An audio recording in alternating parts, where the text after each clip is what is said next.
Кытайдан эт жана жер жемиш киргизүүгө тыюу салынды. Билдирүүгө караганда, чек коюлар Кытайда чыккан коронавирус боюнча абал жакшырганга чейин кармалып турмакчы. Өкмөттөн кошумчалашкандай товарлардын башка түрлөрүн киргизүүгө бөгөт коюлган жок.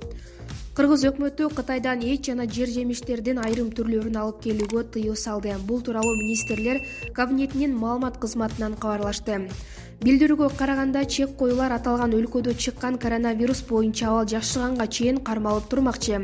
Өкмөттөн кошумчалашкандай товарлардын башка түрлөрүн киргизүүгө бөгөт коюлган жок. Ветеринардык жана фитосанитардык коопсуздук боюнча мамлекеттик инспекциянын маалыматына караганда, Кыргызстанда Кытайдан өрдүк эти жана жер жемиштерден алма, банан, мандарин, грек жаңгагы жана сарымсак келчү. Эске салсак, бүгүн премьер-министр Мухамбеткалый Абылгазиев коронавирус боюнча абал турукташканга чейин бардык Кытайга барып келүү токтотулганын айткан. Белгилей кетсек, 2019 жылдын декабрь айынын аягында Ухан шаарында өпкө оорусуна кабылткен белгисиз оору жайылып баратканы байкалган. Адистер дарттын козголуучу коронавирустун 2019 nCoV деп аталган жаңы тип экендигин болголошкон. Вирус адамдарга базарда сатылган жыландан жуккан деген версия бар.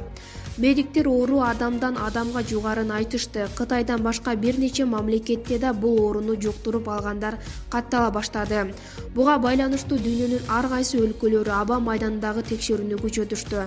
Кыргызстанда да мындай абал көзөмөлгө алынып, Тышкы иштер министрлиги мүмкүн болсо Кытайга барбай турууну сунуштады.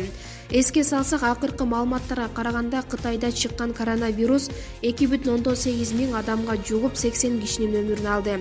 Ал Кытайдан тышкары Азия өлкөлөрүндө жана АКШ, Францияда катталды. Тажикстан менен эки жер тилкесин алмашуу боюнча сүйлөшүүлөр жүрүүдө. Буга чейин жумушчу топко бир нече жерден окшош жана аянты бирдей тилкелерди өз ара алмашуу боюнча макулдашылган варианттарды иштеп чыгуу тапшырмасы берилген.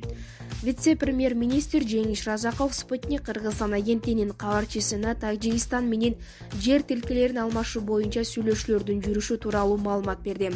Анын айтымында, Аркас менен Самаркандик айылынын жанындагы жер тилкесин алмашуу боюнча иштер жүрүп жатат. Эки тараптуу сүйлөшүүлөр болгон жер тилкелерин алмашуу боюнча жалпы түшүнүк бар, бирок бирдей пикирге келе элекпиз, деди Разаков. Январдын башында болгон чек арадагы чырдан кийин эки өлкөнүн вице-премьерлери жер тилкелерин алмашуу жагын карап баштаган. Эки өлкөнүн топографиялык жумушчу тобуна 1 мартка чейин Баткен областындагы Баткен району менен Тажикстандын Исфара шаарынын ортосундагы бир нече жерден окшош жана аянты бирдей тилкелерди өз ара алмашуу боюнча макулдашылган варианттарды иштеп чыгуу тапшырмасы берилген. Жээнбеков коррупцияга каршы саясатын жаңы стратегиясын иштеп чыгууну тапшырды. Аларча мамлекеттик резиденциясында президенттин катышуусу менен өткөн коопсуздук кеңешинин жыйыны соңуна чыкты. Президент Сооронбай Жээнбеков коопсуздук кеңешине коррупцияга каршы саясаттын мамлекеттик жаңы стратегиясын иштеп чыгууну тапшырды. Анын айтымында, азыркы стратегиянын түзүлгөнүнө 8 жыл болду. Андан бери мыйзам ченемдери бир топ өзгөрүп, жаңы кооптуулуктар пайда болууда. Мамлекеттик органдар коррупциялык иштерге бөгөт кое турган мыйзамдарды сунуштап, башка өлкөлөрдүн тажрыйбасын изилдеп чыгышы шарт, деди Жээнбеков. Мамлекет башчысы коопсуздук кеңешинин кийинки жыйынында саламаттыкты сактоо маселеси караларын айтты. Ал сөзүн жыйынтыктап жатып, мамлекеттик кызматкерлерди өз ишине жоопкерчиликтүү болууга чакырды. Бет капчан Алтынбек Сулайманов, Жогорку кеңештин депутаты, Бир Бол фракциясынын лидери Алтынбек Сулайманов социалдык баракчасына бет капчан сүрөтүн жарыялады. Сулайманов сүрөткө сумок аз келген сипеми вирус коркуто баштады деп жазган.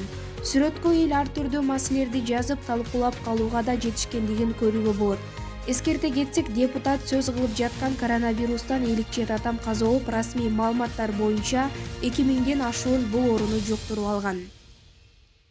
Акыркы маалыматтар боюнча оору менен жабыркагандардын 80% 60 жаштан ашкандар, 15 жашка чейин эки бала ооруп жаткандыгы айтылды. Бул оору чет өлкөлөргө жайылып, 15 мамлекетте каттоого алынган. Бактыга жараша биздин өлкөдө бул оору менен жабыркагандар каттала электигин Саламаттыкты сактоо министрлигинен билдиришти.